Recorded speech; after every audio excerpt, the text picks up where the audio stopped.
My name is David Adès. I'm a poet based in Sydney and the host of this monthly poetry reading series called Poets Corner, in association with WestWords in Parramatta in Sydney's West. WestWords is Western Sydney's literature development organisation. Poets Corner is part of WestWords' public programming that celebrates the richness, diversity and insight that literature offers.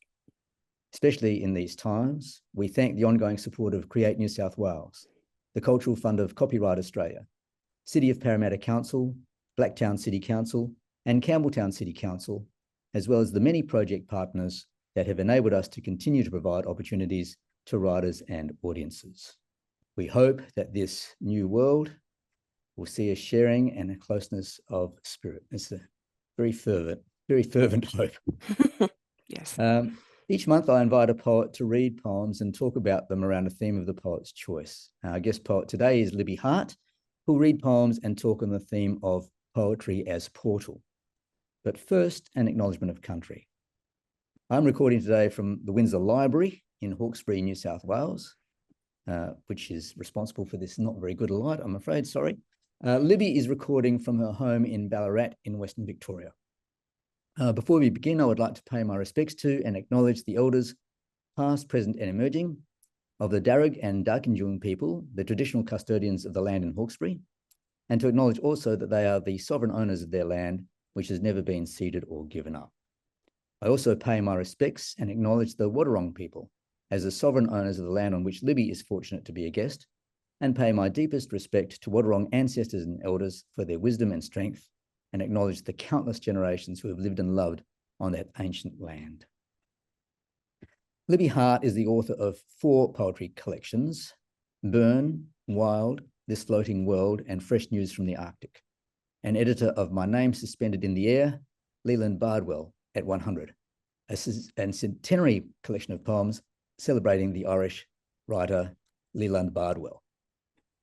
Major prizes her work has been shortlisted for include the Kenneth Slessor Prize, New South Wales Premier's Literary Awards, the Victorian Premier's Prize for Poetry, Victorian Premier's Literary Awards, Dinny Poetry Prize, the Age Book of the Year Awards, Mary Gilmore Prize, and the Manchester Poetry Prize, United Kingdom. Libby's debut collection, Fresh News from the Arctic, won the prestigious Anne Elder Award. She is also the recipient of several residencies and fellowships, including an Australia Council for the Arts, now Creative Australia, International Residency in Ireland at the Tyrone Guthrie Centre, at Anamac-Erig, the Kilraelig project, also in Ireland, Verona, the National Writers' House, and a Dinny Fellowship at the Australian Centre, University of Melbourne. I'm stumbling a bit today, sorry. Additionally, Libby's work has been adapted for the stage, composes musical scores and soundscapes, and broadcast on radio and various podcasts. Hi, Libby, and welcome to Poets Corner. Thank you. Thanks, David. So you've chosen as your theme poetry as portal. I've always thought of poetry as bridge, as something that connects one thing to another, but I love the idea of poetry as portal, as a gateway that takes readers from one place to another, whether through memory, image, place, language, emotion, or even just mood or sensibility. Yeah. Did you mean it in all of these ways, or did you have other things in mind when you came up with this theme? I think I agree with you, definitely. I think poetry has an enormous ability to take you to just unexpected places and sensations and memories. In addition to that, I'm kind of the ilk of, spells and incantations and other things that are a little bit more mystical. So I think poetry definitely encompasses all of those things. So it can be whatever. It can be whatever it is, and it's limitless, essentially. Yeah. Yes, and everyone explores it in a different way, which is what absolutely makes it so fascinating. Is another way of saying it that poetry is transformational? Absolutely, yeah. Yeah, that not only does it take us somewhere, but that the process of doing so pushes us to open up, understanding, insight, clarity, perspective, and so on. Absolutely. And just with you mentioning that, I mean, I've had countless people who really can't really come at poetry unless they're going through something quite difficult in their life. And then they often talk to me about how healing it is for them to either read other people's works or to even write for themselves, just personal things like from great losses that they're dealing with. And so because of that, the power of poetry is really undervalued in this world we live in, I think. So because of that, I really do think that poetry really is there for people when they need it most. So I guess yeah, again, poetry is whatever it is to individuals. What you said also about just experiencing a poem is a very unique thing to every individual person. So there's that as well. That's really important and not at all appreciated.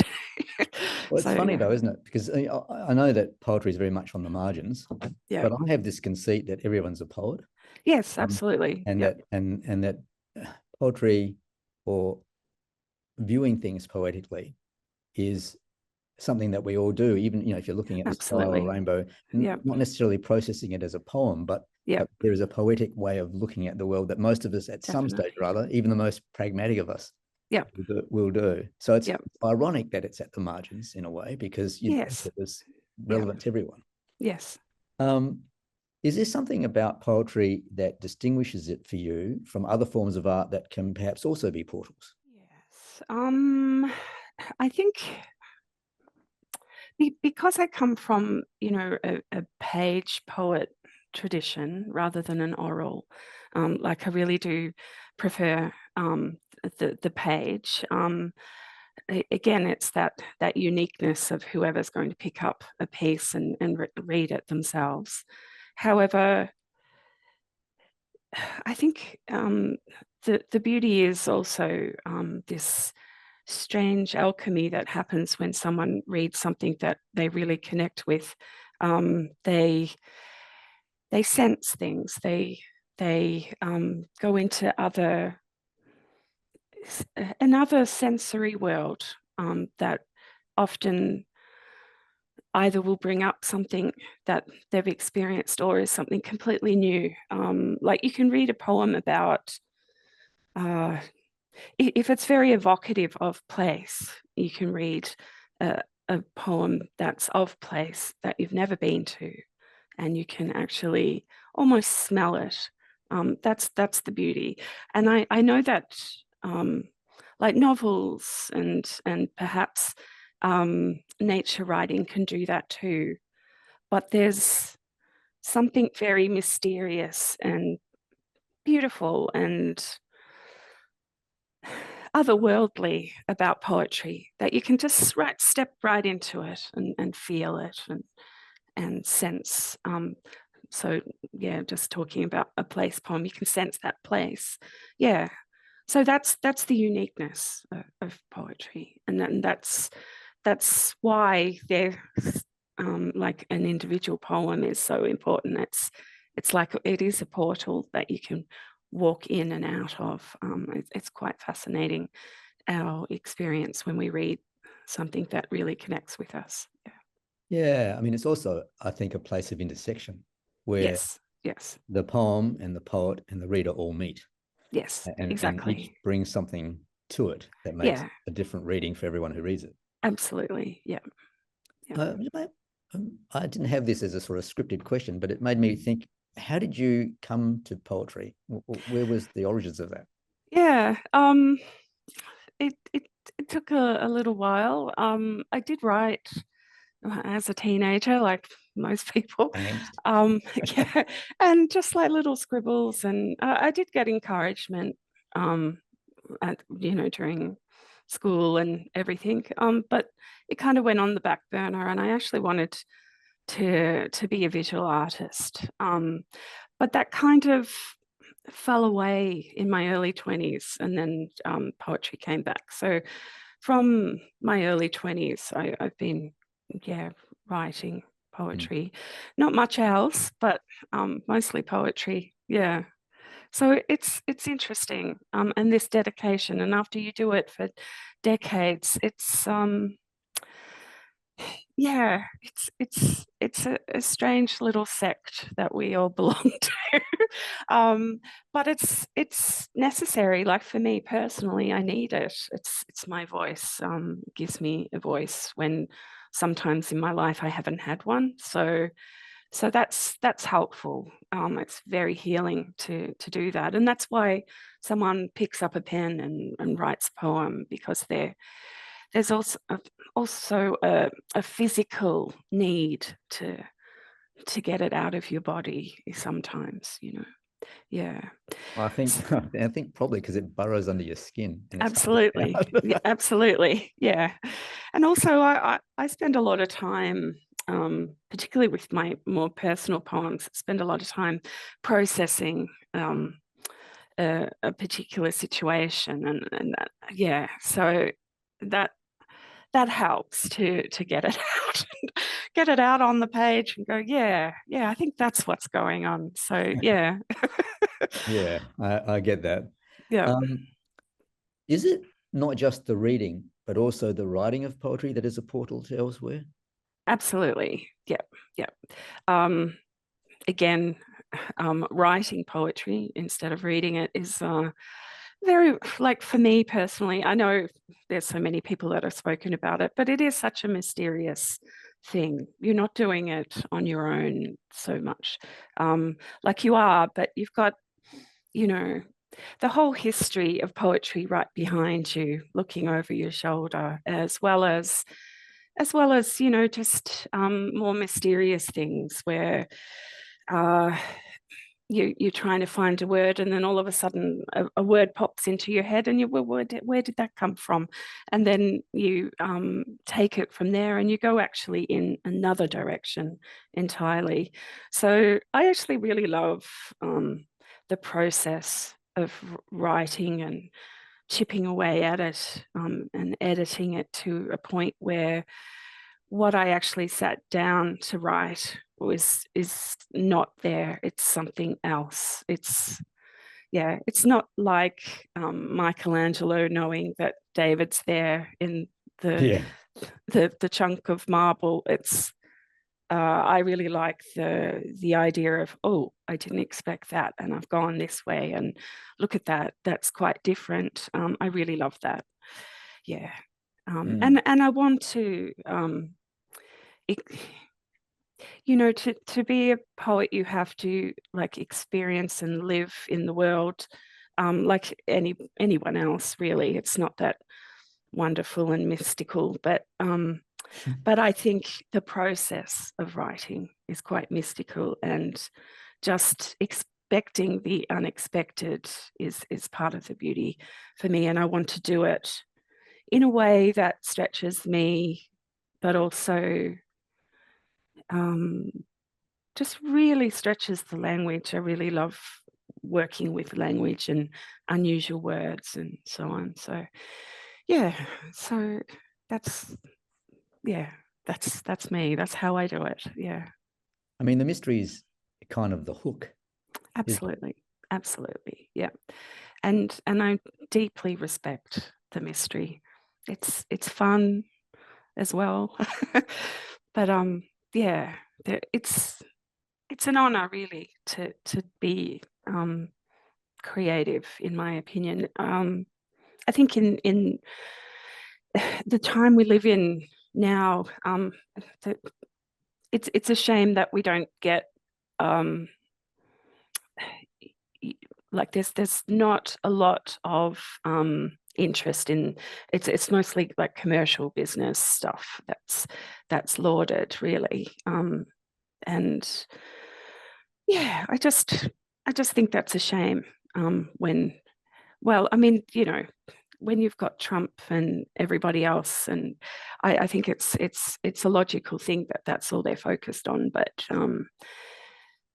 it's nice to recognize this ability to be creative, and we're all creative anyway. Even somebody who doesn't think they're creative, they're very creative in the way they process and go about their lives. So I think it's so innate in human nature that perhaps that's why it's not as appreciated as I think it should be. But yeah, but it also goes down to money, really, doesn't it? Yeah, I mean, it does make you think. And when you think about, poetry as a genre being probably the most marginalized of all the arts, Yeah, that poets are like swimming upstream all the time. absolutely. Yeah, But there's rewards in that too. absolutely. Yeah, yeah. When you sit down to write a poem, are you conscious of the portal element in it, or is that something that only becomes apparent in hindsight?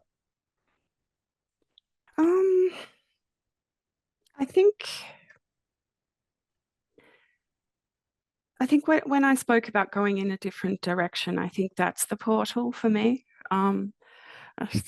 because it is a journey to write a poem. It's a journey you take, and sometimes it requires courage. So, not knowing where you're going, you have an idea. For me, yeah, the portal is definitely going in the direction that the poem wants to go into. Yeah, definitely. Yeah. Which makes my next question redundant, really, because I was going to ask you whether those portals lead you to places you don't expect, and the answer is yeah. Yes, of course. but that's a great question. Now you're going to be reading from these two books, Wild and Burn, your last two books. Yep. Would you like to start off with one? Yeah. I did give you, a rundown. I think what I will do is follow the sequence that I gave you. That would be good, because my questions are tailored accordingly. Good. That is good. Okay, so the first poem that I'd like to read is Totemic Word Hoard. So the word hoard actually came from a book by Robert Macfarlane, his Landmarks book, and I was just, because I just love language so much, I just thought that word hoard is just such a wonderful language, use of language. I think in that book he was essentially collating words from local dialects that are kind of disappearing in a way in the UK. And so that that side of language, basically preserving cultural heritage is wonderful in itself. But the idea of all these words all in, a big leather bag or something, excuse me, just, it's evocative for me. So this poem actually is in homage to Robert Macfarlane, because I really do respect him very much. And I was kind of playing with my own language and my own totems, so to speak. And I just have to clear my throat again, sorry. So these things that I write about are really important to me, just in terms of writing about nature, animals, and so on. So totemic word hoard: wolf tooth, bird tongue, bee bling, bat cloud, owl scoop, hare skin, sheepfold, bear bulk, deer kin, whale gulp, fox skulk, rook wing, fur warm, hoof print, scent, sting. So it's just playing with beautiful animals and creatures and words that are associated with them. Yeah, I'm very fond of the creatures that are mentioned in that poem. Yeah. And thank you for telling us a little bit about the origin of the poem and the inspiration for it, and talking a little bit about how these animals are totems and your love of the words word hoard. One of the most important things for poets to pay attention to is the title to their poems. Yes. I don't know why. Maybe you can tell me, but this title was suggestive to me of a kind of board game, like Snakes and Ladders. The title is a mini poem in itself. Yeah. Totemic word hoard. Can you say something about what meaning you give totemic in the title? Yeah. In addition to what you've already said, and what meaning you intend by word hoard? Yeah. Well, for totemic, again, I think, like, for instance, when I'm in Ireland, the rook in Ireland is very present, and it kind of pops up when I'm there when they're needed. I like in Wild, I write a lot about auguries and bird formations, and so that's how I kind of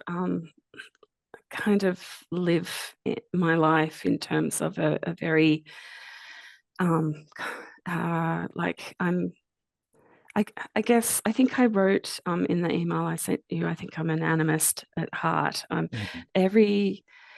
Everything's connected. Every being is talking to one another, whether we listen or not. So my interactions with either a rook or a sheep or a hare, like for basically that, maybe I'm just popping out those three examples. That's my Irish experience. So when they materialize, I think we're destined to meet that day, if you know what I mean. So again, it's just about how I experience the world and live through it. So when I'm talking about totems, I'm talking about my own personal totems. I'm not affiliated with any religion or any specific culture, even though I do write a lot about Ireland and I've visited Ireland a lot. The cultures, yeah, I do actually feel a little bit like I'm more a citizen of the world rather than a citizen of anywhere. So with totems, it's a personal thing. With word hoard, as I mentioned, I just thought that was a really magical combination, and what that can mean, and also, as I mentioned, the importance of cultural heritage and how it's being lost along the way for various reasons. This poem, like the totemic word hoard, is very based in the Northern Hemisphere. I think probably unconsciously because of Robert Macfarlane, and I'm just trying to. It's potentially a little letter to him anyway. So so that's what, these are my words in my word hoard. And so that's why it's so based really in a Northern Hemisphere experience. Yeah, so again, personal and love of language and just how we process nature. Yeah. Yeah, the image that just came into my head whilst you were talking was of a bag of Scrabble letters. Yeah. Um, Yeah. on which Yeah. you make your word award. Yeah. Yeah. I I actually see complete words in there, like this Yeah. big bag of complete words that yeah, I mean they might look a little bit Scrabble-ish, but they come out whole. Yeah. Um, this poem is for me one of those poems that seem deceptively simple at first glance and then reveal themselves to be quite complex. Yeah. In just a few lines, you have rhyme and internal rhyme, wordplay, a series of word pairings, and what I think is an invented word, furwarm. Yes.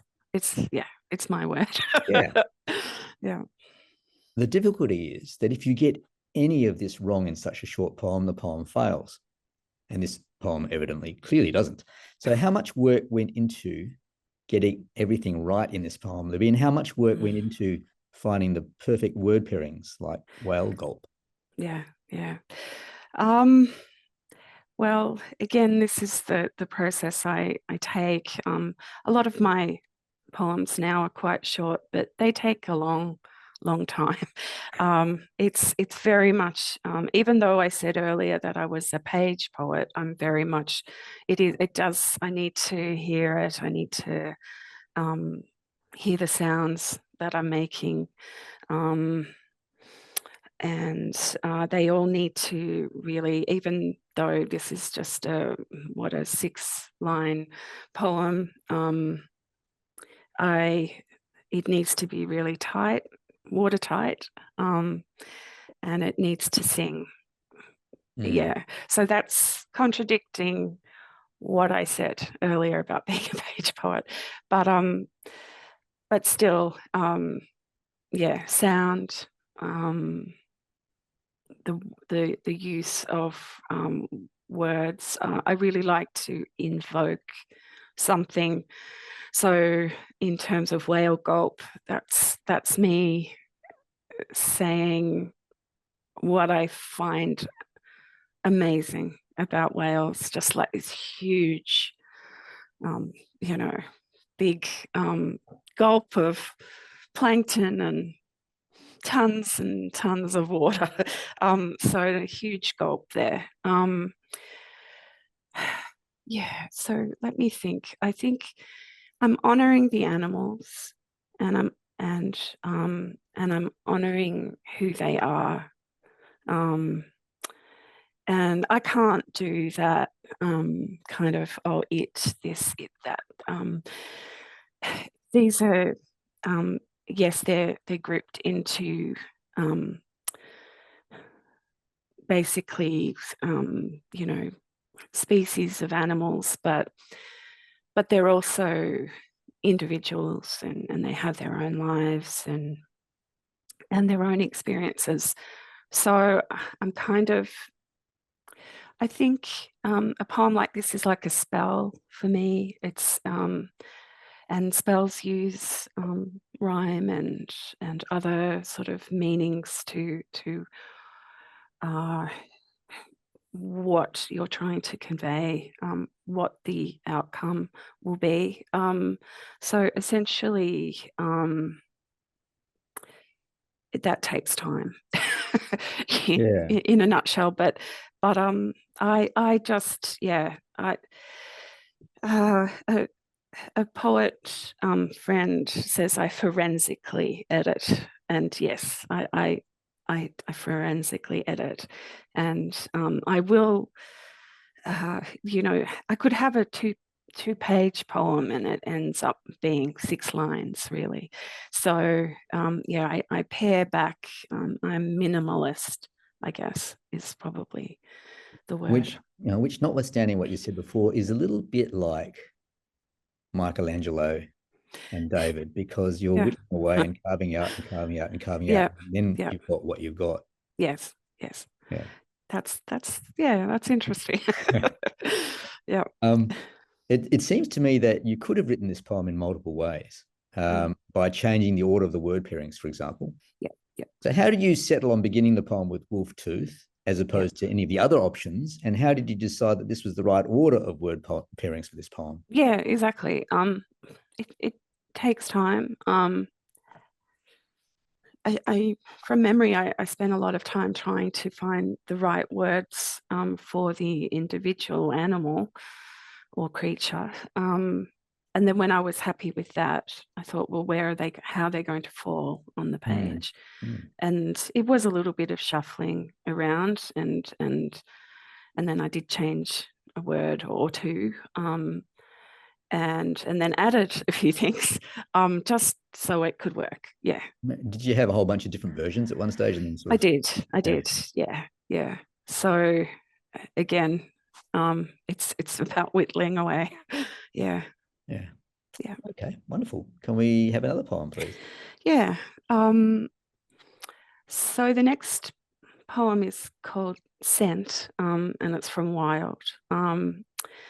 And I do spend a little time talking about shapeshifters in that book. So this is essentially about shapeshifting. And again, I was moved to write this in response to another writer, this time John Burnside, who passed away last year. He was a Scottish writer and poet, a very fine poet, and he wrote a poem over a decade ago. I can't really remember.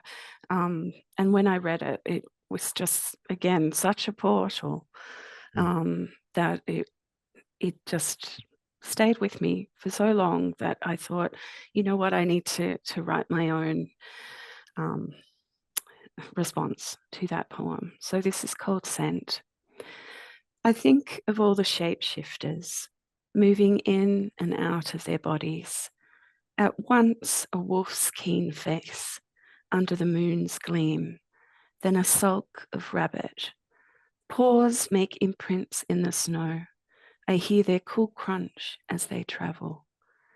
Some nights my imagination wanders as they go from species to species, the air all thick with unusual scent. A slender man bends to become a leopard. An octopus walks out of the sea. So again, that's the mysteries of life. Yeah. And just all the folklore and everything, that it's all intertwined in that poem. Yeah. There's a widespread fascination with the idea of shape shifting. Yes. Mythical creatures. My kids are right into it. And they appear in many folkloric and mythological traditions. Yep. And have moved from them into, things like fantasy and science fiction literary genres. Yes. Is that fascination what prompted this poem, quite apart from the Burnside poem? Yeah. I really love folklore. And again, down to contemporary culture, and just like you can even sort of pinpoint things like X-Men and everything. Like kids are probably into that. So yeah, I mean, I would watch a film, an X-Men film, just because of what they shift into and everything. I love it. I love it. Yeah, I do too. Yeah. And the interesting thing is, like, in our lives, we are mostly very much tethered to our bodies, right? It's like it's a fixture. Yeah. We can't go in and out of it. Well, maybe we can when we get drunk or whatever. But what does the idea of shapeshifters moving in and out of their bodies mean to you? I kind of respect the mystery of it. In terms of folklore, like you either have very evil creatures or important creatures that help a human along the way. I don't think it's necessarily an evil thing, even though there's tons and tons of stories out in the world about that. like the kitsune in Japan. That's a fox that turns into a woman that, you know, seduces a man and so on. I'm not really for that. I kind of respect this ability to shift into other forms as just a form of existing, really.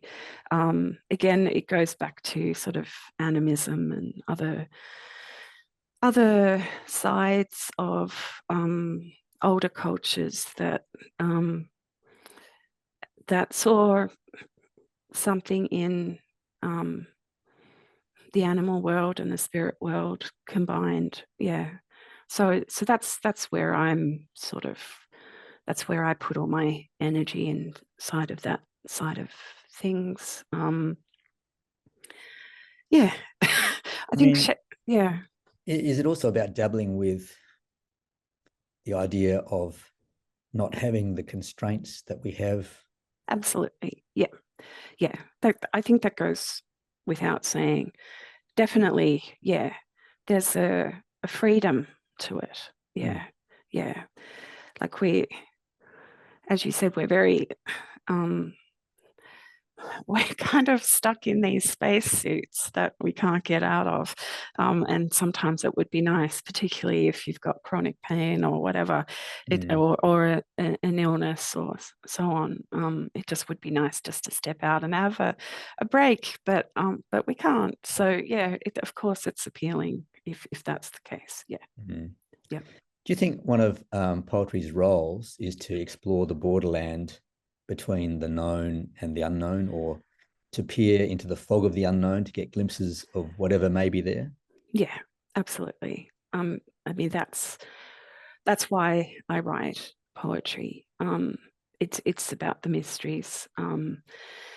Yeah, I like the mysteries are the reason why I write poetry. I mean, that might sound a bit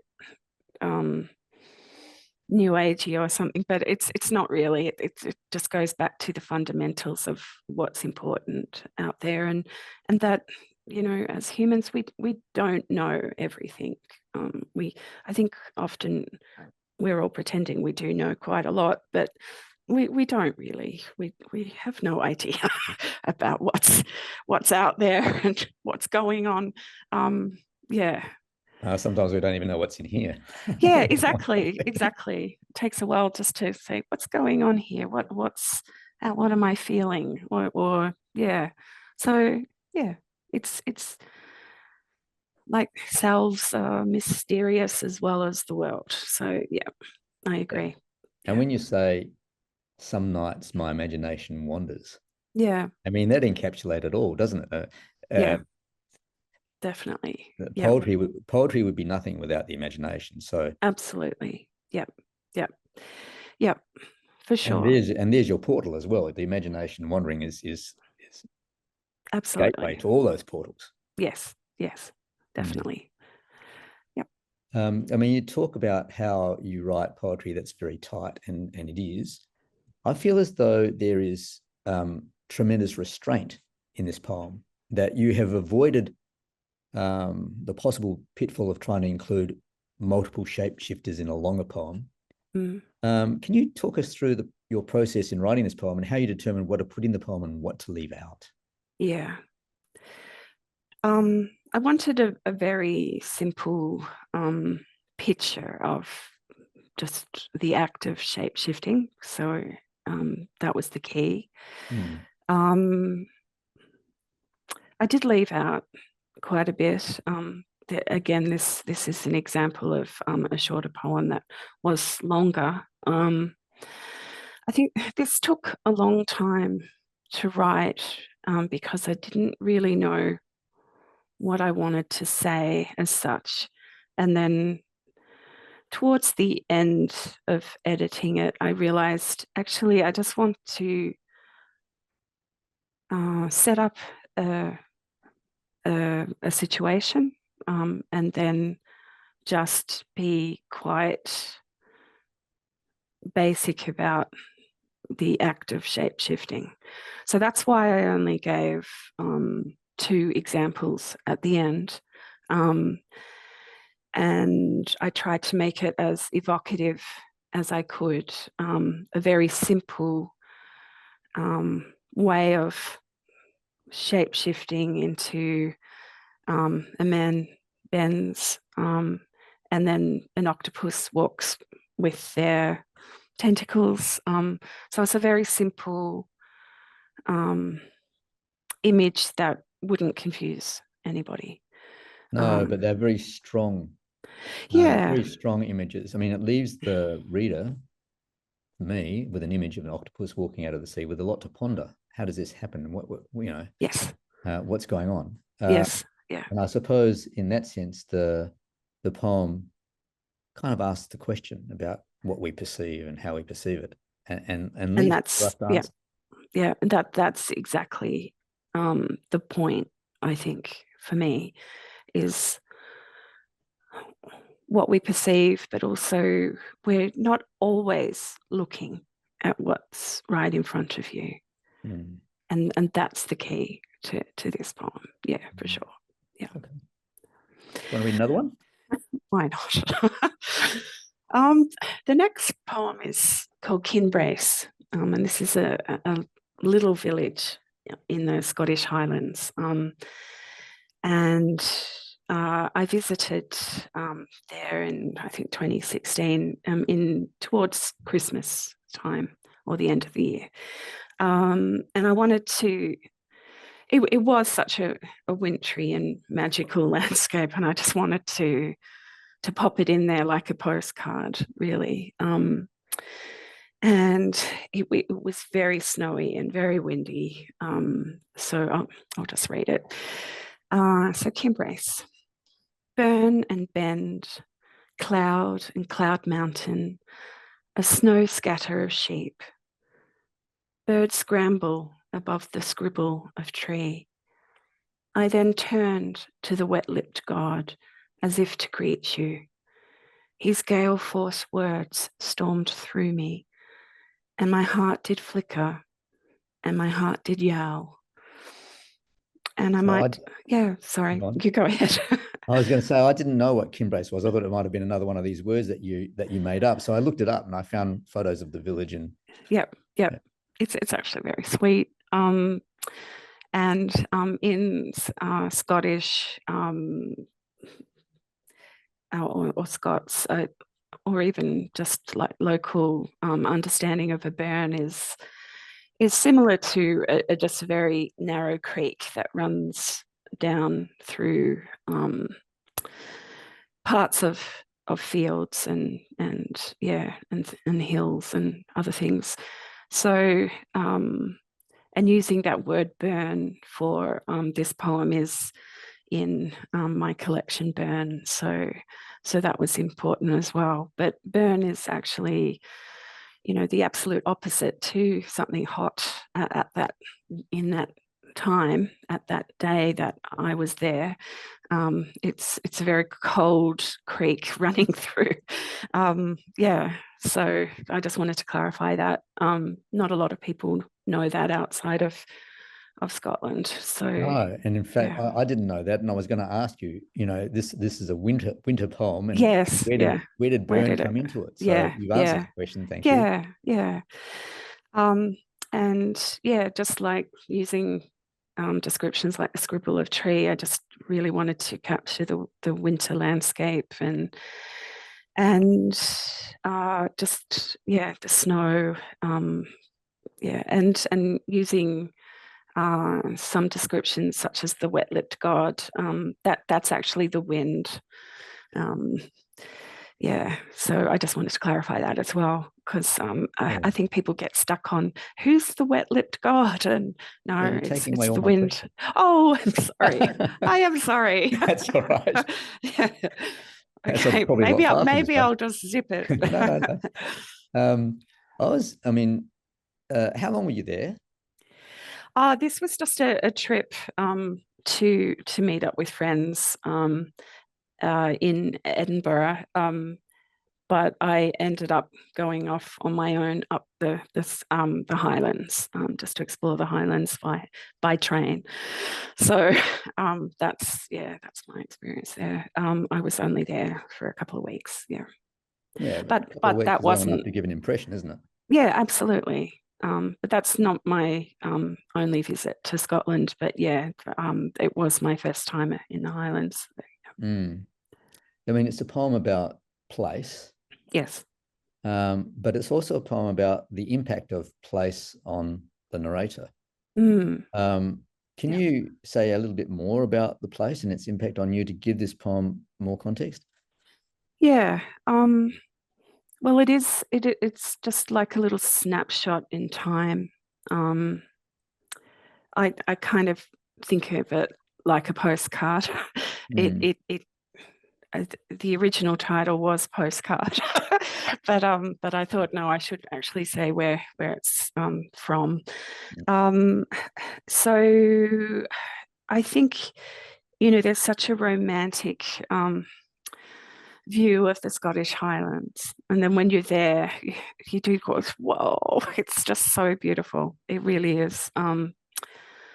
And being that close to the end of the year with snow and everything, it's kind of like that cherry on top, just to have this beautiful landscape that you're in and you're experiencing, and it's really cold, but it's so beautiful. I think also I was traveling when I wasn't in the best place personally, so that's where the end of the poem sits, where I was kind of dealing with some heart stuff, and just when you go out into places that have a real whipping wind, you are just very alive there. You experience everything, whether it's good sensations or not. You're experiencing 100% of your body in that place, because you're just trying to not fall over because the wind was very strong. So yeah. So again, it's hard to sort of talk about this one, because it really is just a little note that, oh, I was there, this is what happened, this is what it's like. So yes, I'm evoking place, but I read it very much as a very personal poem. It's, for me personally, it's not about place. So yeah. About a moment in time. It's about a moment in time. Yeah. So again, that's where I come from, but a reader is going to be thinking it's about place. Yeah. And I'm just, there's something interesting to me about this too. You talked about the use of the word burn in the opening line and how you wanted it in a collection called Burn, but it seems to me that the poem has got a wildness to it, and it could have been in a collection called Wild as well, couldn't it? It could have been. Yeah, exactly. Yeah. You talk about his gale force words stormed through me. Yeah. Is that a metaphor, or did you feel as though you understood what the wind was saying? It's mostly metaphor. But I also think in a moment like that, when you do have a strong wind, there's a communication there going on. There's an interaction, like the wind's trying to push you, yeah, or go right through you, because that's the sensation I was having. It just wanted to go right through me. So again, it's going back to old cultures, First Peoples cultures, just that interaction with the environment, how you communicate together. Again, it's just how we are all connected. We're connected to the wind. We're connected to the ground underneath our feet. All of that. So I think we do have our own ways of communicating with or without words to the wind or so on, particularly in a moment like that. Yeah. So it's invoking the physicality of place. Absolutely. Yeah. Yeah. I'd even go as strong as, I know I've set it up as the trees and the sheep, but I'd even go as far as saying it's about the physicality of the wind. That was the strongest element in that place, not only physically but emotionally. It was a very the strength of it had an emotion to it. Yeah. There's a line by Erica Jong, of all people, that says that sort of books lie in wait for people to read them when they're ready. Yes. It's almost like this place was in wait for you. Absolutely. Yeah. And that's why it ended up being a poem, because I could have written about any other place that I went in the Highlands, but it was this that was the most powerful for me. Yeah. So it was waiting there for me. Yeah. And you mentioned how, you know, in the last two lines, the personal aspect of it, you're going through some hard times. I'm really interested in your wording of the last two lines. And my heart did flicker and my heart did yell, and your use of the word did twice in those lines. Was that to emphasize your heart's response to the landscape or to the wind? Excuse me. That's my response to the wind. I also wanted to convey that my heart had, it was a flame of, just a flame, a fiery flame, flickering in the wind, just like a candle. And my heart did yell is my physical response to it. But my,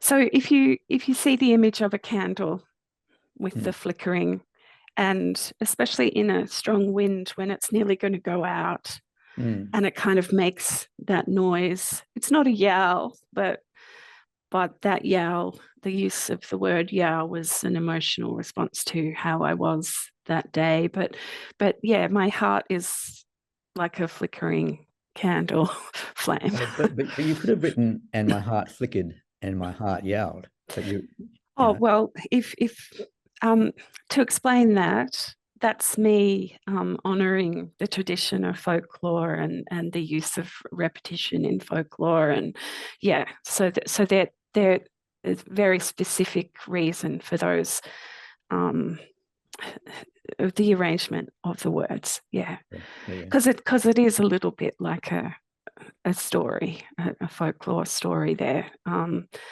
And it is so, coming, from Australia, the Highlands are very fairy tale-ish in terms of just how you respond to it. They're mighty, mighty mountains, and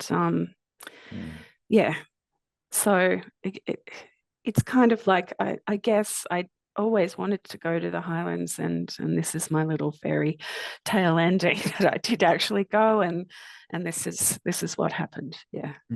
Thank you. Would you like to read another one? The next one's Ursa Major, and again we're going into shape-shifting, I guess, in terms of Greek and Roman mythology. So Ursa Major is obviously the northern, like the pole star, and this story is about Callisto, who was a huntress that was turned into a bear after Juno discovered Callisto had given birth to Jupiter's son, Arcus. So and just like I'm just sort of stuck on that thing also is like I guess I'm using the tale without talking about how she became pregnant by Jupiter. So we're just leaving that out completely. But years after being a bear, Callisto was confronted by her son, who almost killed her in response to her being a bear. At that moment, Jupiter threw them both up into the sky, and that's the Western mythology story. But there's similar bear stories for the pole stars by various different cultures, but I'll just read it so we can talk about it. Ursa Major. Bear woman, this is where the whirlwind stops, right here among dark incantation. Look around you, use those grisly eyes, for soon you'll turn polar, a bulk of light with clumsy paws. The blood thud of constellation shall roar inside your ears. For now, remember the startled face, the swift lift from grass, and the bear hug embrace. Remember his hands. Remember why your tail is longer. Your words growl as thunder. So you read various versions of this story. How does reading the story end up making the poem? I think, again, it's how we read and how that experience transforms you or stays with you. So this was my imagination translating the story in its own way. I wanted to talk about being hurled up into the constellations and how that would have been a really traumatic experience, but also the act of this human woman being a bear for so long, and now she's gone and turned into, a major star. Yeah, like that's really like you think of all the experiences and ways of processing that if you were trying to be this person, this bear woman. And so I wanted to bring in just, I think this is a very feminist poem in terms of the bear woman that sort of just gets treated in any which way, and then all of a sudden she's up there and she's figured out what's happened, and she's mad and growling, and She hasn't had much agency, had she? She has had no agency. So I wanted to reflect that, and I also wanted to perhaps discuss the act of shifting from a bear to a constellation in more detail than I did in the poem Scent. So again, this is probably just writing it. I mean, the way the final poem is not how I started it. So again, it took me a little way to try and figure out what am I trying to say and how can I say it quite succinctly. So it took a bit of time chipping away at it, but my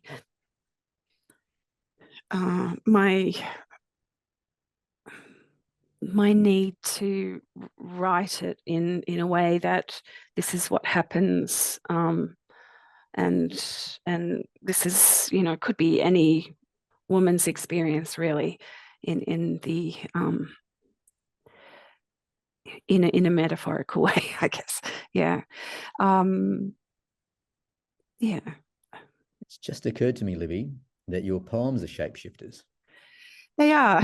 I guess Because they they are. start off as one Yeah. thing and they end up as another. Yeah, perhaps, yeah. And I think also there's a lot of layers to my poems, and I think that often doesn't like I don't think yeah, that's conveyed often. And that's probably my fault. But yeah, there's always a lot of layers to the poems. They're not as straight cut as yeah, other people's works who want to just say, well, this is what happened and this is what happened. There's lots of cultural references. There's lots of other things going on. There's, for instance, in this one, there's a discussion about, as you said, lack of agency and everything. Yeah. So I'm just sort of thinking aloud. Yeah. That's the beauty of a podcast like this. We can explore all that stuff. Yeah. It's not necessarily on the page. Yeah. I've been thinking about the sort of the power of story and myth, and how a lot of this stuff is received by us as children. And you know, we leave it, we come back to it, we leave it, throughout the course of our lives. I don't know when you first came across this particular myth, but it strikes me that this is a poem that might have gestated for a long time. Is that right? Yeah. It definitely one that was there for a long time. I mean, as you said, we are introduced to these stories early on. I keep dipping into the particularly the Greek and or Roman mythologies a lot. Even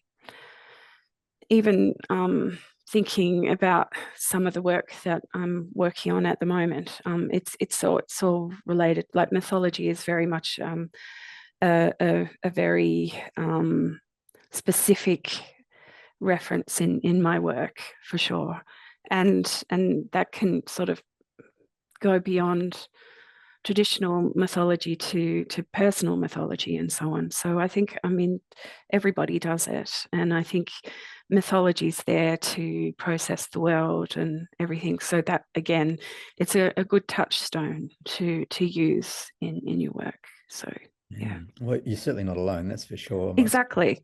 Not at all. Yeah. Do you write other poems that have got nothing to do with mythology? Yes. I do. Not any that I've shared with you today. That's all right. Yeah. We go where it takes us. Yeah, absolutely. No, definitely. There's definitely plenty in my books that are not mythology bound. So yeah. Myths, I suppose, can also be regarded as portals. They're said to contain profound truths about human nature and the world. Yes. Are you trying through poems such as this to elucidate such truths? Yes, I think so. Is that too big a claim to make for the poems, or? No. Oh, yes and no. I'll put you on the spot now, haven't I? Yeah.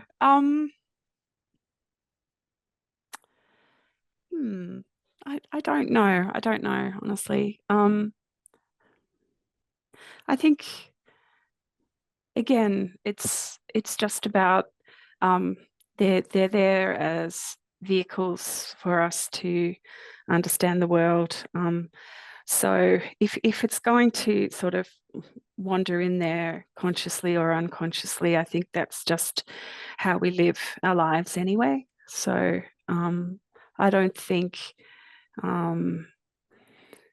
it is necessarily that crucial for the poem. Like it's just how we process. It's really, I wouldn't spend too much on that one. Yeah, I just well, yeah. just thinking though that, you know, myth, if you like, is a demonstration of layers of complexity that exists in our own lives. Yeah. That we often don't pay attention to.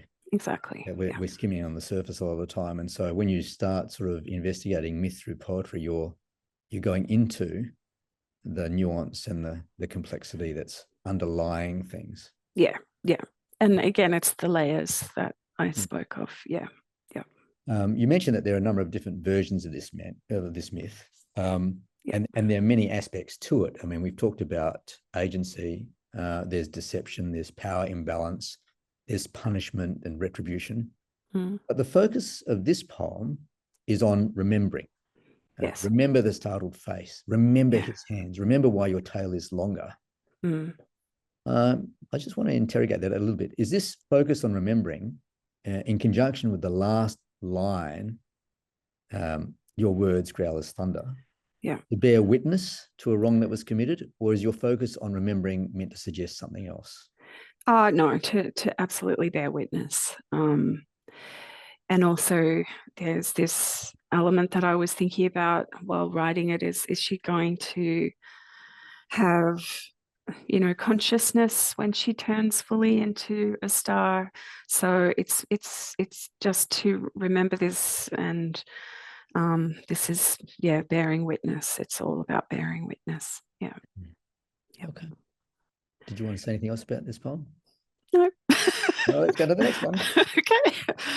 And this is where we're following, like continuing in on the Greek Roman mythology.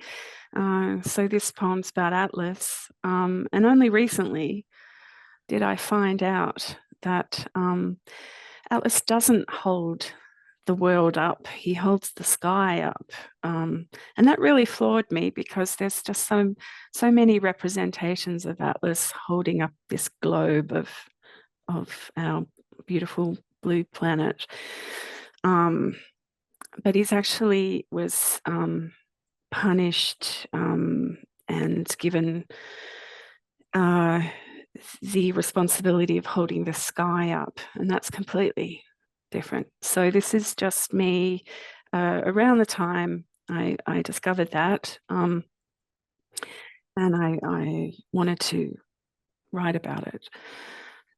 So Atlas, before I knew you held up the sky instead of the human planet, I imagined the dark waves of your hair mingling with the sea, ghost nets as knots and plastics tangling your tides. We should never have called her Earth. She is a slipperiness rising, all swell and loss, but we are nothing if not efficient. We plunder her into collapse. Wind farms in the Irish Sea look like whirling cues of that expiry date to come, the lastness of the earthbound. Honeybees crash land by your feet. Pyrocene smoke and smolder nestle in your beard. Light pollution floods your chest. The moon stockpiles our rubbish too. I know how space acts like an ocean. It moves in ripple, in sway, each particle and wave, all of its stars as flotsam, supernova as beacon, Milky Way as shoal, comet as leaky vessel. The satellites are your sirens.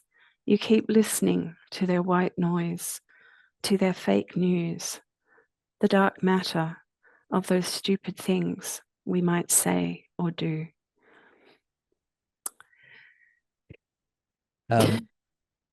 One of the things that poetry can do with myth is view it through a contemporary lens, which is what you're doing here by looking at Atlas through the lens of climate change.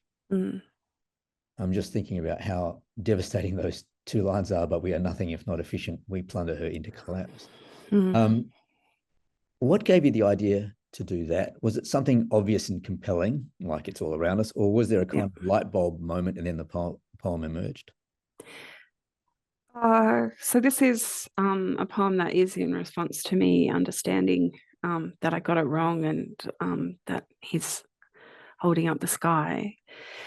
And because, and I did literally have this image of him with his hair in holding up the planet with his hair all in the ocean and everything. So because of that, I wanted to sort of discuss that and then talk about, okay, well, you're not that, you're this, and then sort of explaining that in, as you say, a contemporary lens. I think this is my way of processing while I'm writing it, that, okay, well, so you're lifting up the sky. So what does that entail these days? And that's obviously why climate change and catastrophe really is part of this poem. I also do a lot of research for poems like this. So I spent some time reading about what kind of space junk we have on the moon and all of those things, and it's terrifying, and all the junk that's spinning around in around with like the satellites that don't work anymore, and all the junk that's just swirling all around us as we speak. So I just wanted to picture that and just discuss that in the poem, because with Atlas, he's very much still in our consciousness.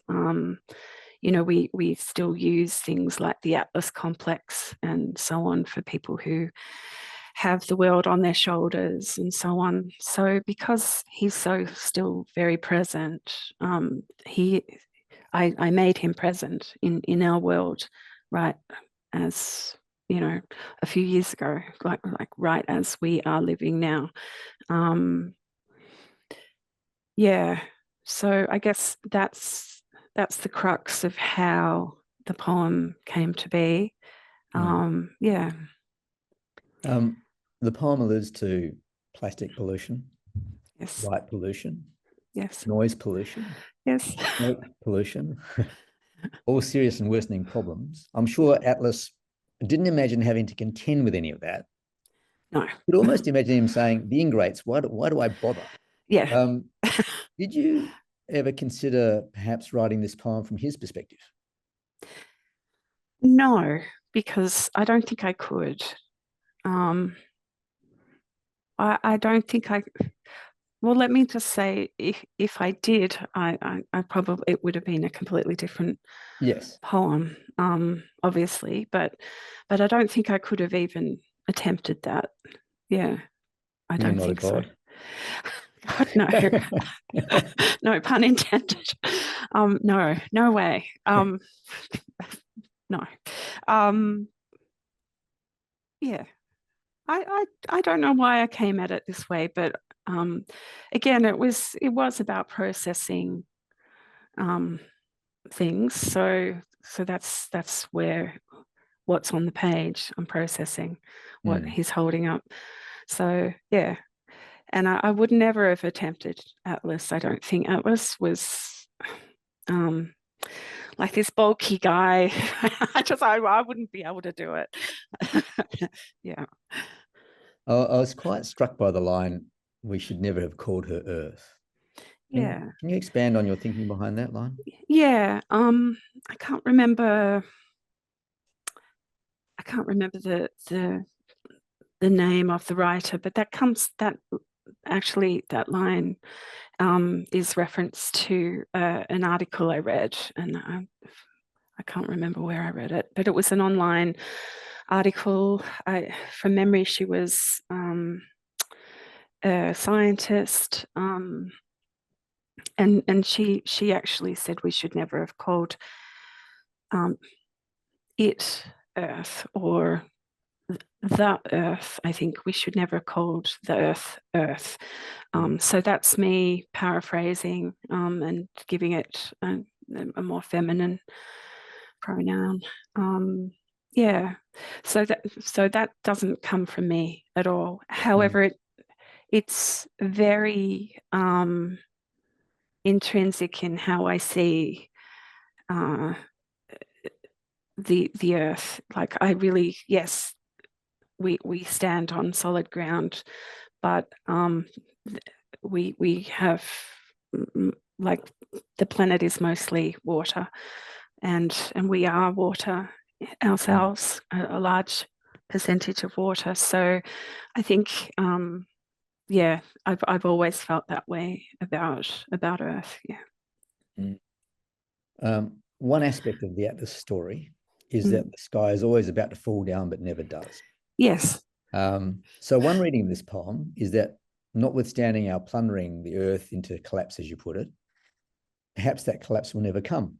You know, the earth in some form or other will survive, although we might not survive with it. Is that one of the messages you want readers to take from it? That's really interesting. I really didn't think of that analogy, but yeah, the sky falling down is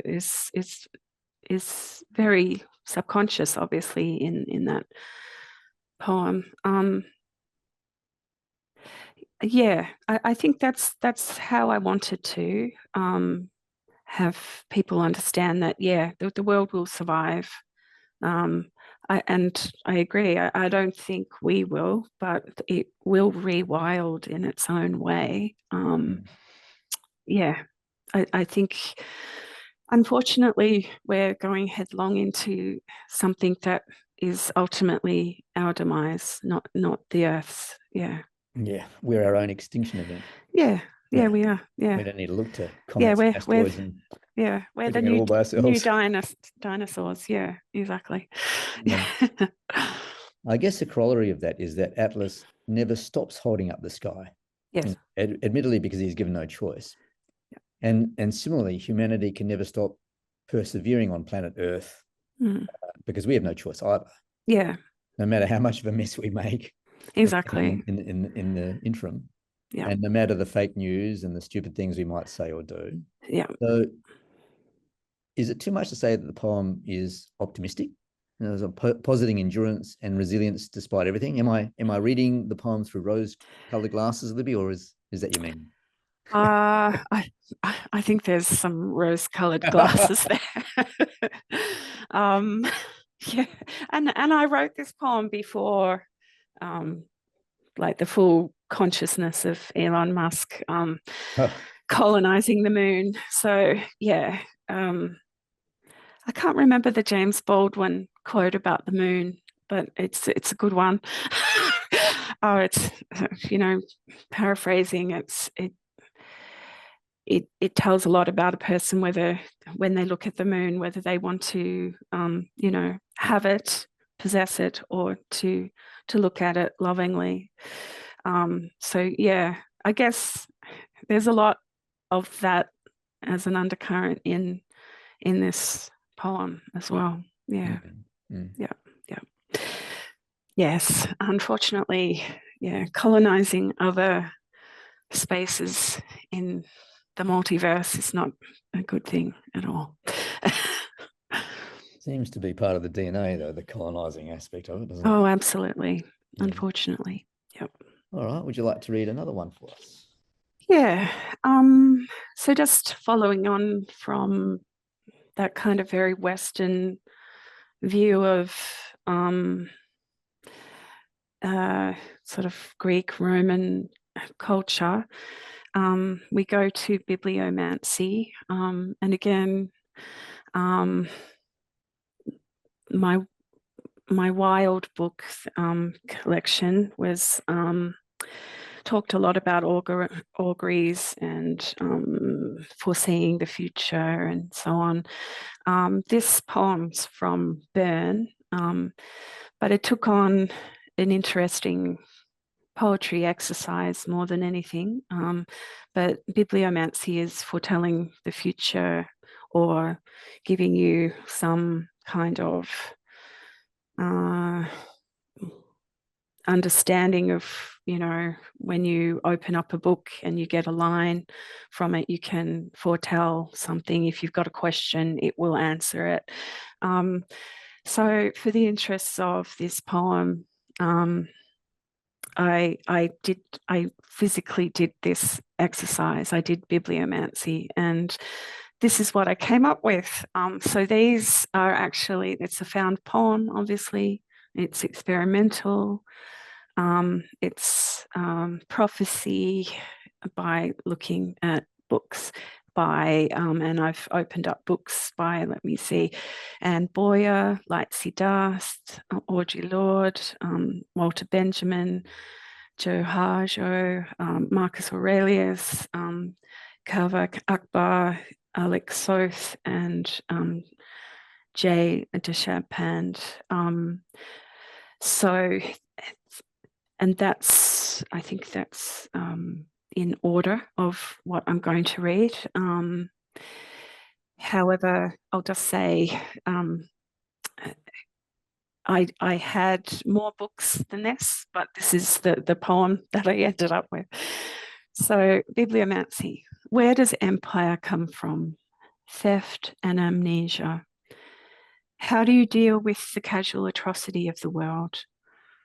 There are many kinds of power, used and unused, acknowledged or otherwise. There is no document of civilization which is not at the same time a document of barbarism. History will always find you and wrap you in its 1,000 arms. The art of living is more like wrestling than dancing. Art is where what we survive survives. The most beautiful thing is vulnerability. Don't lose your longing. This is what makes you. So, not my words, but my combination. And yeah, I worked hard at trying to get it to have some meaning. Yeah. Well, I'm really intrigued by this poem, and thank you for introducing the word bibliomancy to my lexicon, because I didn't know of it, and it's such a great word. Yeah. First discover the word and its meaning. When did I can't even remember. I've always been interested in prophecy and how people, you know, go about it. I would say decades I've known of bibliomancy. In the traditional sense, it's usually used for like you open up a passage of a religious text. Yeah, but these, because I am not religious by sort of traditional religions, I did my own religion, and that's books and writing, and so yeah, so that's where that comes from. That's why I've used those words. But bibliomancy, yeah, it's really interesting. So are other things like in Russia, they use the wax of a candle in a bowl of water to determine who you're going to marry and all of that. And, you know, there's the apple peel as well that is similar to that. So, yeah, just the act of prophecy in different cultures is very interesting to me. Yeah. I'm really interested in the whole found poem idea and genre. Yeah. Because, as you say, they're not your words, but to extract each line from each book, to pick the lines that you want to use in a poem, to find the lines that work together. Yeah. Just sounds like an enormous undertaking to me. It's really hard. For some of, like, I think just a small handful of poems in Bern, they are either centos or or centos. I can never remember how to say that, or found poems. And they were very, very hard. And I also use the words, like I don't use them lightly. I'm very aware that they are other people's work, and you have an obligation for that alone to do it right and respectfully. So yeah, So you didn't it's change hard. any words at all? No, you have to stick with the words you're given. So this poem, Bibliomancy, is incredibly difficult, and it took a long time to put together because, yeah, how do you make it meaningful? You know, I don't know. I'm asking you that question. I don't know the answer. Goes back to the mystery Well, yeah. of putting things together. Like I see with found poems, you're a curator more than anything. Yeah. And it takes a lot of time and effort, and you just sit with it for a long time. This one took forever, and it just sat there for a while, and then you know, I get another line, and oh, that might work. And yeah, so this is not one day looking at a book and writing all the quotes down. It's yeah, it's a physical act that happened over time. Yeah. It's almost alluvial. I mean, you're panning for gold, Yes, 16, 15, definitely. 15, and then Yeah. whatever comes out comes out. But then I know what you've done here is in the first two lines you've got two questions. Yes. And there's theft and amnesia between the two questions. But apart after those two questions, you have lines that are each in themselves a statement or a declaration. Yes. Yeah. So it has to be. Did it have to be that kind of line, a statement, declaration? Would anything else have worked, or did it have to be like that? It just worked like that because I think that the hardest thing was trying to find some cohesion. But I guess, yeah, it's interesting to say, yes, they are statements, but it's interesting to see what you see in it. I guess, yeah, I don't know that, like, this is the mystery of bibliomancy. Yeah, and Yeah. I'm really interested in the process though. Like, do you start off with a line that's the first line and like that's your foundation, and then you build? No, I don't. Particularly with found poems, I'll just go, oh, I like that, and just keep it there, and it will just stay there, and various things will be collected with it, and then I don't know if I'm going to do anything out of it or not. But this one was a specific exercise to do. But the others, no, I have no idea. And with bibliomancy, I certainly didn't know what was going to be the first line at all. That was me editing, and like, as in where the word's going to fall in terms of sequencing. That was yeah, at the beginning of this exercise, I would never have imagined it would fall like this. I thought it might have, another discussion about the world, but we end up with, some dark things in that poem. Yeah. Well, it's a pretty dark world. It definitely. Yeah. So do you have a book where you jot down, a sentence that you come across and where it's come from? Yeah. And you've got pages and pages and pages and pages of these things. And then at some point you say, I'm going to see if I can make something out of this. And you go back through them all and sort of select them. Is that how it works? Or I think, like any writer, I'll find something that I like and go, oh, gee, that's nice. I think because I was doing this as a conscious act, I collected it in a Word document and had the full citation and everything to make sure everyone was going to be covered. And that's just a practical thing and a respectful thing to do. But yeah, I collected those over probably a year. And then I kind of like just printed out, cut it up, place it around. Yeah. Again, it's like a collage, really. Yeah, And it's a tactile sort of thing. yeah. And were there a lot of other lines that you didn't use? Yes. Yeah, definitely. Yeah.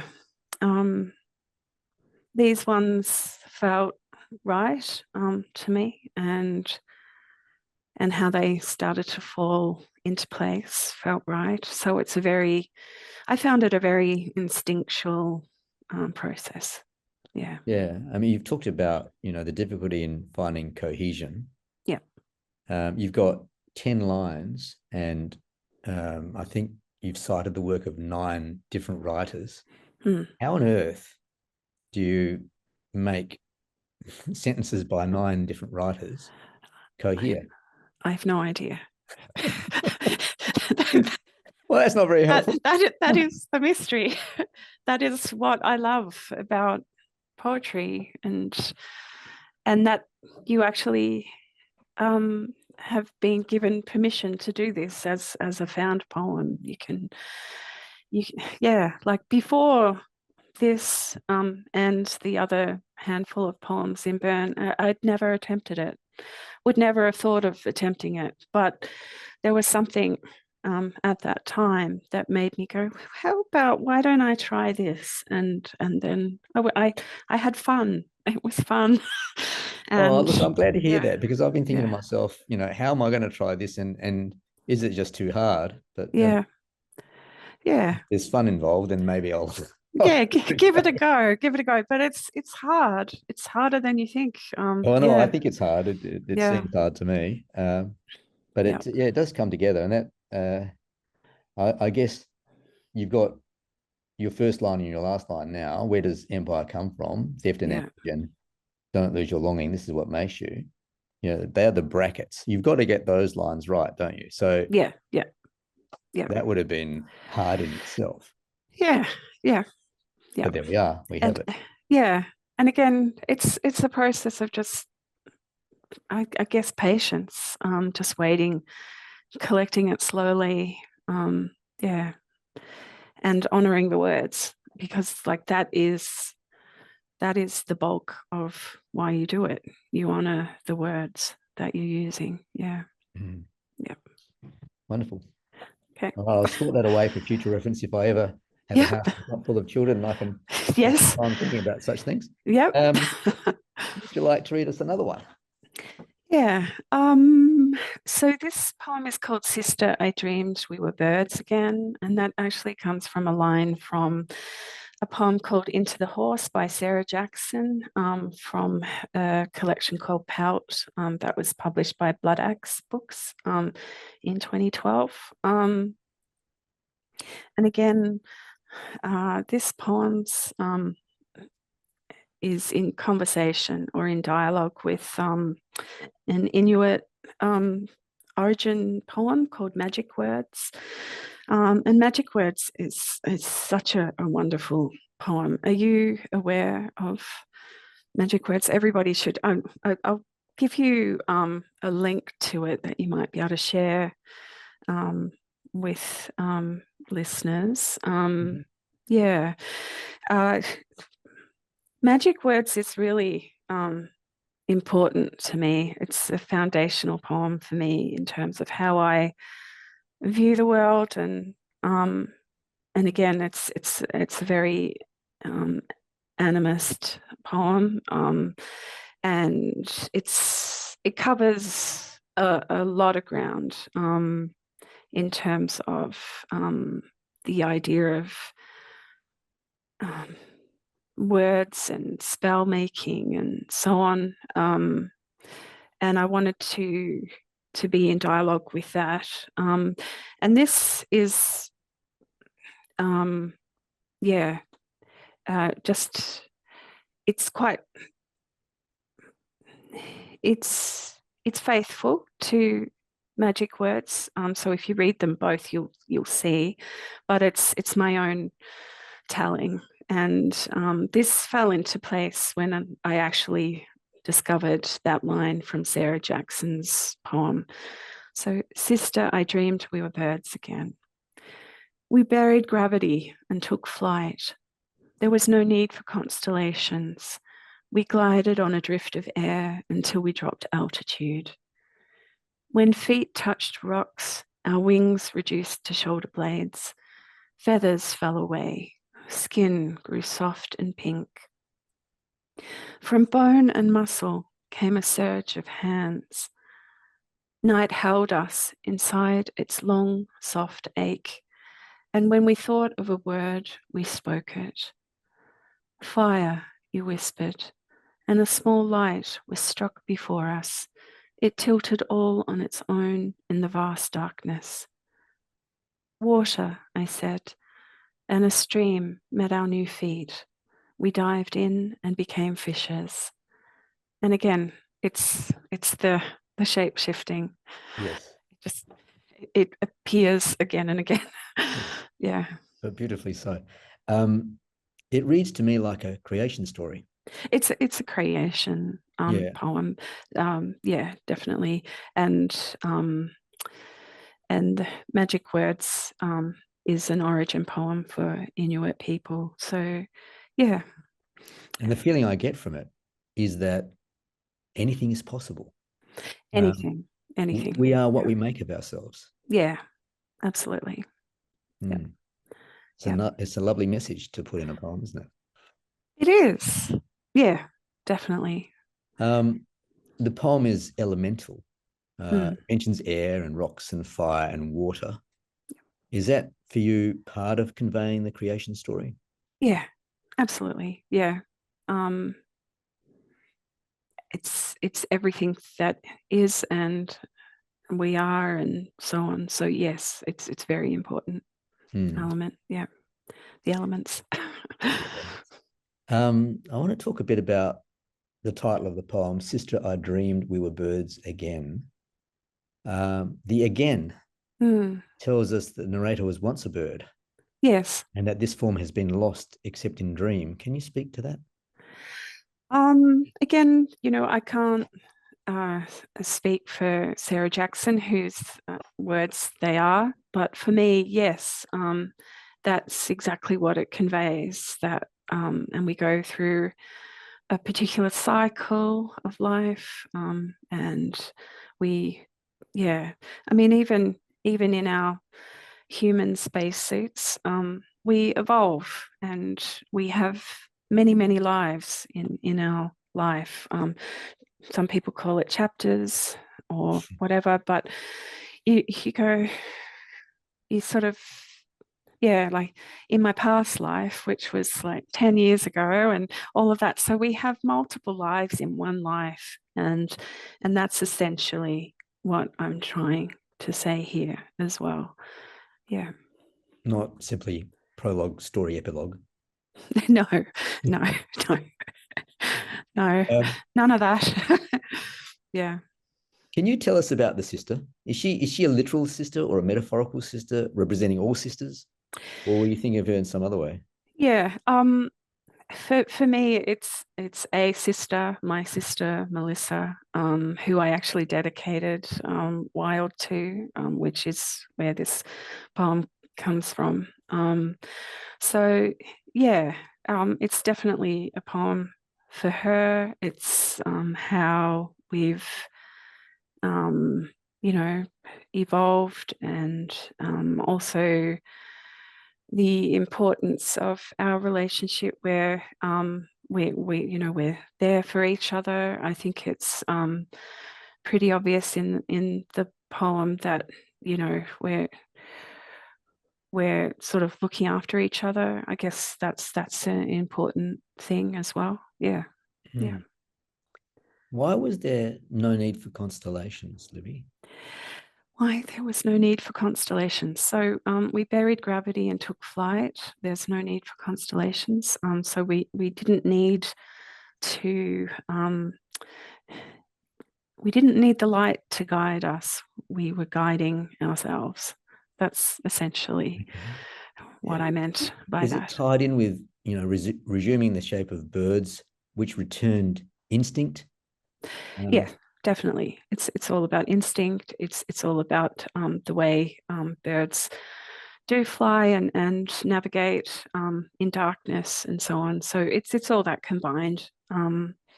Yeah. Yeah. Birds know how to find their way in the world, and they don't need the Yes. constellations. Yeah, exactly. Yep. Yep. As you've mentioned, the poem takes us back to the idea of shape-shifting. Several times, becoming bird, becoming human again, becoming fish. There is a fluidity of shape that seems here natural and easy. Is the poem suggesting that we should consider unbinding ourselves from whatever constrains and restrains us, and that to be in the world, we should seek and take our true form, whatever that might be? I think so. I think that's what I'm trying to say is, and it's this shape shifting is painless. It doesn't hurt. It's all very nice. Yeah, it's whatever you can be it. Yeah, there's a lot of that in the poem. Yeah. I love it. Okay. Can you read us another one? Yeah, and talking about birds and animals and other things, I'm going to read a poem about. It's my. This was a really hard poem to write because it was after the Black Summer bushfires and just the devastation that happened during that summer, and how everyone was talking about there could be billions of animals and creatures, and everything could have been lost. And also there were very burnt birds being washed up at Malakuta down in Victorian. It was just pretty grim. And for someone who is like I gravitate to nature naturally, but I'm also a poet who writes about animals and creatures a lot. So there was a process of grief to go through this devastating loss, and it was actually the first time as well that for Australia that if with the bushfire season, you talk about houses lost, you talk about human lives lost. No one talks about the animals, but this time it was different. We had to, because of the great amount of loss. And this poem also explores the human side of the loss of animals in great numbers as well. But I'll talk about that after I finish reading. So it's called The Billions. How do you truly articulate seismic loss? How sorrow lands in the body, how it changes shape. Ground as ash, whole animal culture's gone. Lament is a continual act, a fragile vocabulary. Emu wren, flying fox, platypus. Each day was a furnace, ferocious, scorched. Kangaroo, echidna, wombat. Staggering numbers, disturbing reports. Possum, honey-eater, frog. Fire maps and ruination, an area larger than England. Koala, plant hopper, tree creeper. Flames crowned the canopies, smoke drifted to Chile. Potteroo, livestock, skink, monstrous clouds, crimson sky, king parrot, cockatoo, rosella, washed up on beaches, swathed in burnt leaves, whitbird, robin, lorikeet, bright plumage along the coastline, aftermath transposed to dust storm, then pandemic, and still they fall. Wildlife in China from coronavirus disinfectants, swarms of bats across Israel, hundreds of elephants in Botswana, hundreds of herons in Turkey, hundreds of penguins in Brazil, hundreds of turtles in India and Mexico, thousands of flamingos in Iran, thousands of swallows and swifts in Greece, thousands of seabirds in Scotland, over 1,000 dolphins in France, hundreds of thousands of dead mussels in Aotearoa, New Zealand, countless fish in Italy, Taiwan, and Nigeria. Tons of them in other countries too, all snuffed out by indifference or blunder, by greed. They fall, keep falling, they disappear. Yeah, so that's a really happy poem. Yeah, but it's a necessary poem, and it attempts It to is. do what perhaps language can't do, and that is reflect on a continuous enormity of loss. Yeah.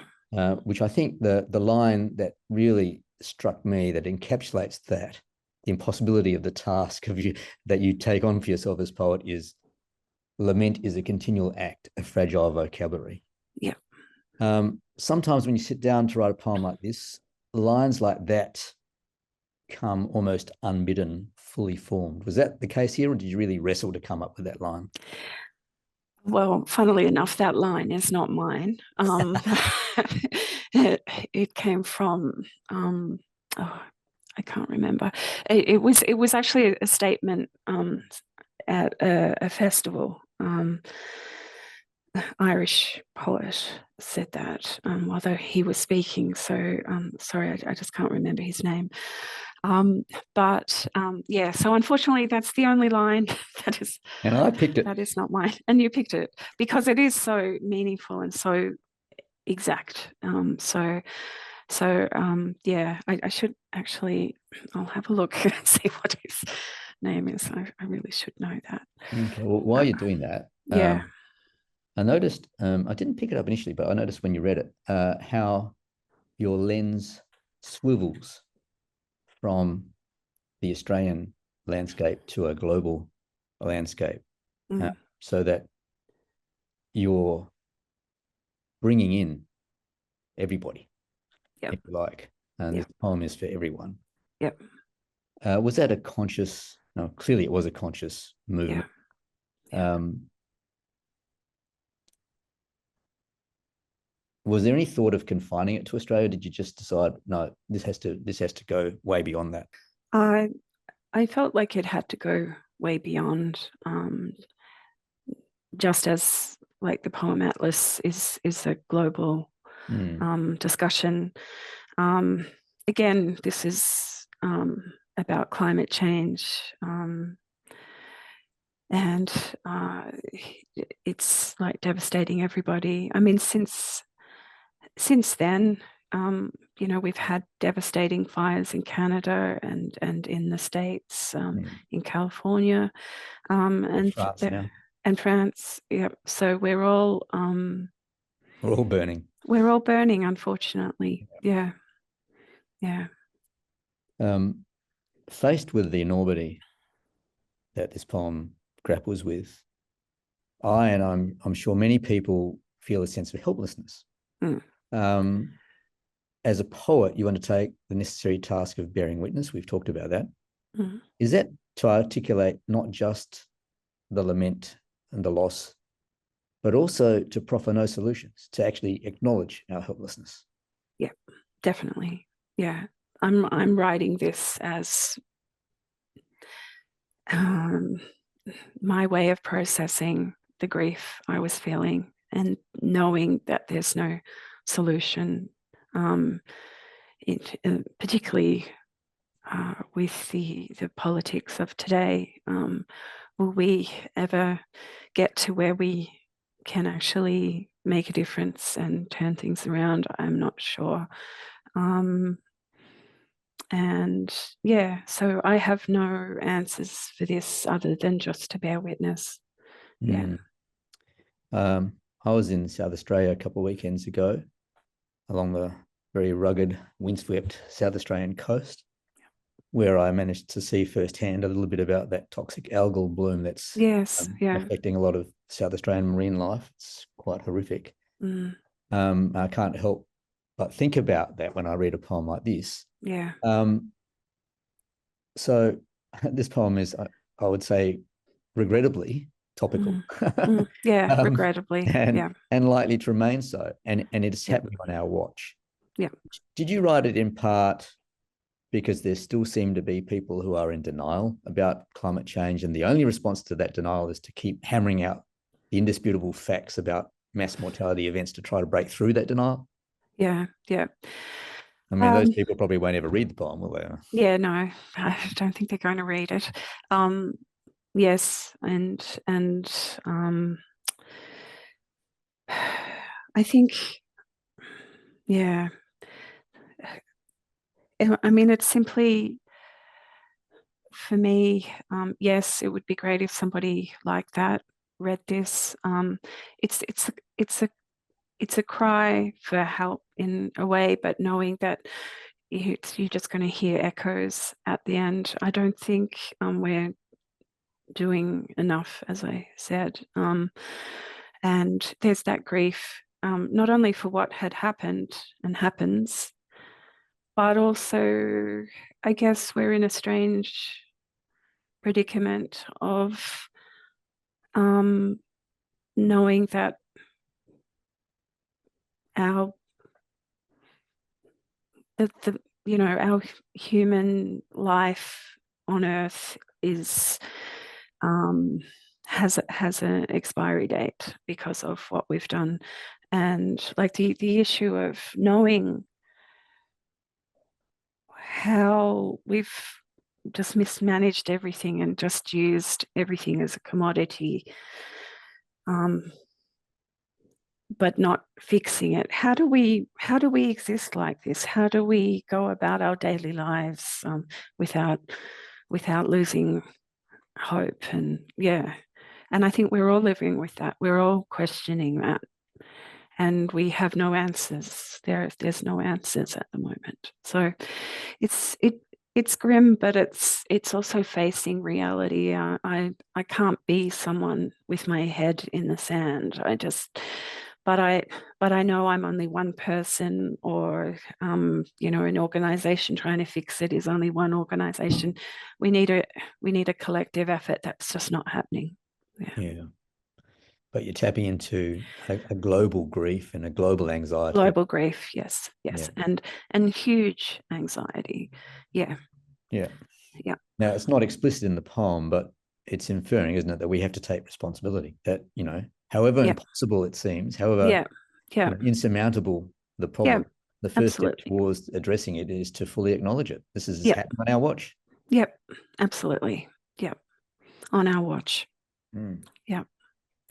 Makes it hard to go off and have that latte, doesn't it? It does. You've got one more poem for us. Yeah, and I'll make this short. So I'm going to finish with a poem called Incantation, just to wrap up the whole sort of portal aspect. So this is a poem about Ireland that I'm very connected to. Ireland. I've written 3 books in like 2 written there that were very focused on Ireland, and then my last one, Burn, I wrote bits of it in Ireland. So Ireland's very important to me, and this one came at a time when I didn't think I was going to go back, but I have since gone back.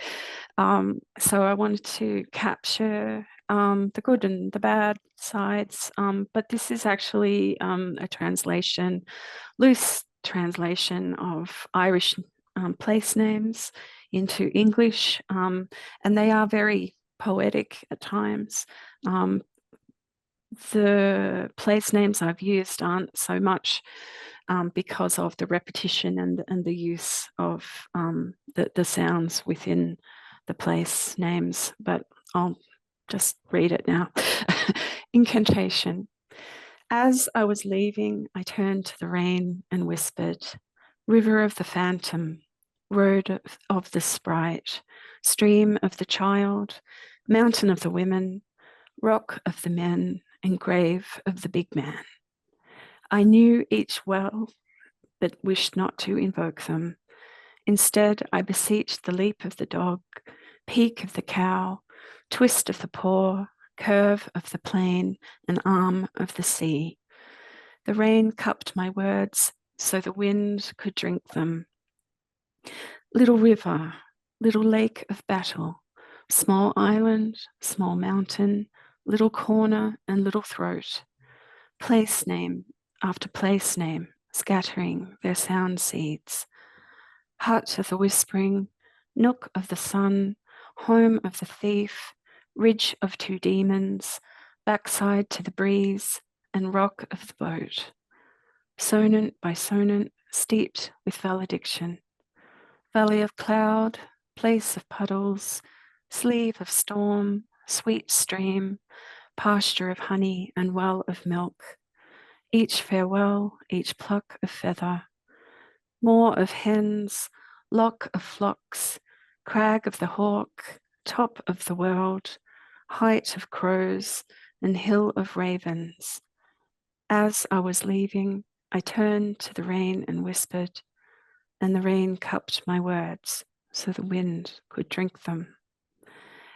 And I haven't read that for a while, and I actually realized, no, there's a lot of poetry in those place names. There's absolutely a lot of poetry in this place. Yeah. I was thinking of Little River, Little Lake of Battle. That's not that poetic, but there's some really beautiful names in there. There are, and it's a gorgeous poem to finish today's reading, I think, Libby. Yeah. I mean, I love the word incantation. We've talked about various words that we love and everything that it connotes. And I think, the theme of today's reading could just as easily have been poetry as incantation. Absolutely. Because that is something that, poetry and your poetry does. Yeah. It's a spell, a charm, enchantment, or bewitchery intended to trigger a magical effect. I was reading up the definition of incantation. That's great. And no more than this poem, which is a portal to place and how we fix those places in memory through language. Is this poem kind of a poem to self, to fix all these places in your memory through language? Absolutely. Yeah. And also to perhaps just keep a little piece of me there while I'm not there. Yeah. Yes, I'm going to come to that in a second. Okay. As much as anything, this is a love poem, isn't it, really? Definitely a love poem. Yeah. There's something about whispering words on a departure. Do you think it is to give part of yourself to the place you are leaving, and in doing so to give voice to leaving part of yourself behind? Yeah, absolutely. 100%. Yeah, I found that. You've got it. There is a sense of benediction to me in this poem, that what you're giving is received, that the wind and rain take them and make them a part of themselves. So, whilst there is sadness and loss and departure, there's a sense of benediction that provides comfort as well, isn't there? Yes, definitely. Yeah. And I mean, leave taking is always difficult. But yeah, definitely. It's all in there. Well, the problem with leave taking is you never know if it's the final one. Well, that's right. Because that's, as I said, I thought it was, but it's not. I've been there since writing that poem. So, yeah. And if I can manage it, I'll be there again. So, yeah. In a way, every leave taking is final. Yes. Because it's the last time you're there at that moment. Absolutely. And things change by the time we get there next. Things change. So there is a finality to leave making. So there's something that we grieve and mourn as we leave. Definitely. Yeah. But there's something to celebrate too. And this poem is a celebration, isn't it? It is. Yeah, it's a good way to finish, don't you think? Yeah, perfect. Was anything else you wanted to say about poetry as portal? I just think keep your mind open, really explore and celebrate the ability of venturing into a poem and just embrace it. I'm sure everybody listening to this podcast is doing that anyway. But yeah, it's a beautiful thing. It's magical, and if that poem really connects with you, it's beyond meaningful. It's much more than that. It's sacred almost. Yeah. Yeah. Please remember to send me the link to that. I will. Thing about the sisters. I will. Thank you. Thanks so much, Libby. Thanks, David, for sharing these beautiful poems and your thoughts and insights on the theme of poetry as portal. When this video is posted, it will include information on how to obtain copies of Libby's books, which I warmly recommend. So look out for that. Poets Corner will return next month with David Stavanger on the many-layered theme of fragments, fragmentation, the poetry of the incomplete, absence, presence, and the intersection of poetry and capitalism as a lived experience. We'll see you then.